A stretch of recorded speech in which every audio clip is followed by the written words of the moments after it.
Welcome back to the Archive Network. Aurelius here, with Malik, curators of the Treaty Archive. We left United Nations Charter last time. At the Charter's signing was a moment heavy with symbolism. A new beginning after so much loss. Today we pick up where we left off. In a grand room in San Francisco, the signatures dried, and a new world order was set in motion. The United Nations Charter was more than just a document. It was a blueprint for hope, a gamble on humanity's better instincts. Signed on June 26, 1945, it symbolized a promise that the world might learn from its own tragedies. That promise came amidst overwhelming devastation. Entire cities lay in ruins, with millions dead or displaced, families torn apart, and global trust in tatters. It's so easy to romanticize that moment, but we have to remember the deep pain that gave rise to it. The Charter wasn't just a simple agreement. It was a desperate plea from people longing for a better future, a chance to rebuild their lives and restore hope in a world that had lost so much. The Charter was a vast and detailed agreement, crafted after weeks of intense negotiations among representatives from 50 nations. It laid out the structure, principles, and ambitions of the United Nations. Our aim was clear: to prevent future catastrophes and ensure that the blunders of the League of Nations wouldn't be repeated. We understood the stakes. We knew that if we failed, the weight of history would bear down on us heavily. It was time to learn from our past. But the League was a lesson in what happens when power is concentrated in the hands of a few. The UN needed to be different. It wasn't enough to just have a structure. It had to be built on the idea of collective security. That means shared responsibility, and it matters how that responsibility is distributed. At the heart of this new system stood the Security Council.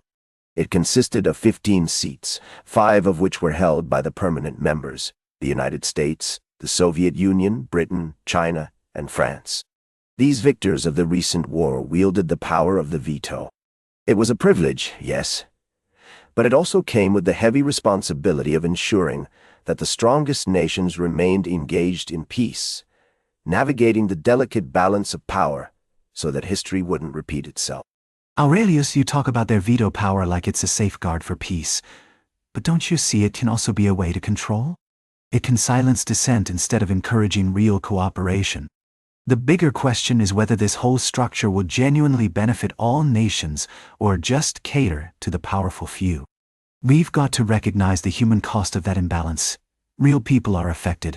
Their voices matter, and we can't overlook that. You're not wrong about the potential for imbalance. However, without the backing of these major powers, no international body could realistically enforce its resolutions.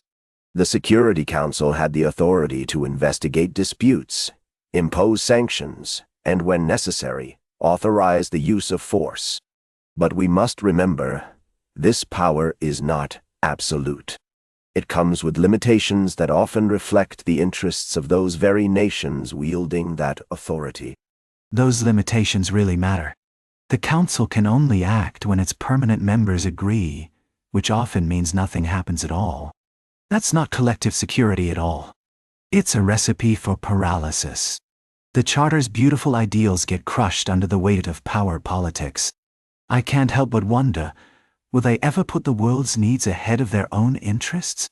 Lives are at stake every day, and it's heartbreaking to think how many people suffer because of this gridlock. Beyond the Security Council, the General Assembly offered a different vision altogether.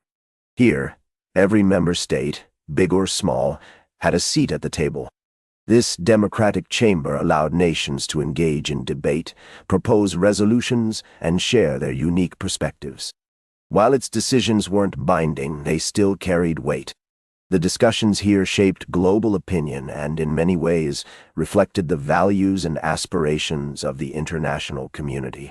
This is where voices of the world converged, even if they didn't always agree. That voice is crucial. The General Assembly offered a vital platform for smaller nations, those often pushed to the sidelines in big decisions.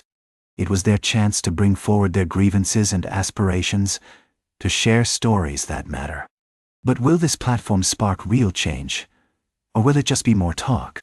The Assembly needs real power behind it to make a difference, not just for the countries involved, but for the people whose lives are impacted every single day. The Economic and Social Council, or ECOSOC, recognized that peace meant more than just the absence of war. Poverty, hunger, disease, and inequality create fertile grounds for conflict. This realization was significant. The Charter made it clear that without economic justice and social well-being, we can't hope for lasting peace. So we must consider how these elements intertwine. If we ignore them, we risk repeating past failures, letting history teach us the same lessons over and over again. That shift is vital. It really reflects a deeper understanding that if we don't tackle the root causes of conflict, any peace we achieve is likely to be fragile. The commitment to human rights runs through the Charter, promising dignity and equality for everyone, everywhere. Just think about that. It was radical in a world still grappling with colonialism and discrimination. It wasn't just about politics. It was about real people and their lives, their struggles for recognition and respect. The International Court of Justice, based in The Hague, became the world's highest bench. It aimed to settle disputes between states and provide a neutral ground for legal conflicts. This was an attempt to bring the rule of law to international affairs. But would it truly be independent? We wondered if those in power would allow this court to function without bias.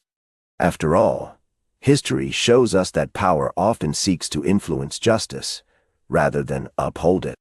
Independence is absolutely crucial for any judicial body to function effectively. The Trusteeship Council was set up to help oversee the transition of colonial territories to self-government, which was a significant step away from the old imperial ways. The Charter recognized that lasting peace and justice could only come when domination ended. But let's be real. This transition wasn't going to be easy. Many people would face real struggles as they fought for their rights and dignity. In the end, every signature in San Francisco was a leap of faith. For the major powers, the Charter promised a chance to shape the post-war order, a chance to redraw the world map to their liking. For smaller nations, it meant a voice in their own destiny, a glimmer of hope in a landscape dominated by giants. The world had changed, but would these changes endure? Would they stand the test of time or fade into memory like so many treaties before? The Charter's promises were bold, but the ink was barely dry. We had to ask ourselves, would the Security Council's powers actually prevent war, or just freeze divisions in place? The real test of these ideals lies in the commitment of the member states. The Charter had the tools, but would they wield them for good? Would they prioritize peace over politics? After all, it's not just about words on a page. It's about the lives that hang in the balance. The Charter was a triumph of negotiation and vision, a careful construction of a new world order. Yet as the new organization took its first steps, the world braced for challenges ahead. The ink may be dry, but the journey toward peace is far from over. The question remains, can humanity rise to the occasion? That's where we leave it this time. United Nations Charter continues. The story isn't finished yet. Find the full series on the Treaty Archive, part of the Archive Network. We'll be back with the next chapter.